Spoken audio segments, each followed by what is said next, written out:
હું ખાસ આજે ઉજવણીમાં ભાગ લેવા તમારી સાથે તમારી સંસ્કૃતિ સાથે તાલ મિલાવીને નાચવા તો આવ્યો છું અને નક્કી કરીને જઉં છું કે પાર તાપી રિવર લીગના મુદ્દે સરકારને પણ નચાવવાની છે બરાબર. અને મારો ભાઈ અનંત પટેલ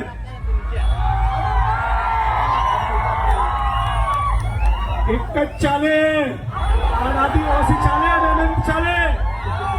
આના જેવા મજબૂત લડાકુ પ્રમાણિક નેતાને ઓળખી લેજો.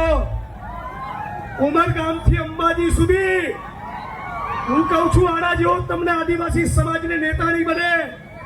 આના હાથ પગ મજબૂત કરો, તમારી કાળી મજૂરીની પાયમાંથી ફાળો આપો, એની રેલીમાં જાઓ, એના ધરણામાં જાઓ, એના આંદોલનમાં જાઓ અને એની સાથે મળીને ઉદ્ઘાટન કરો, ઇન્કલાબ કરો, ક્રાંતિ કરો.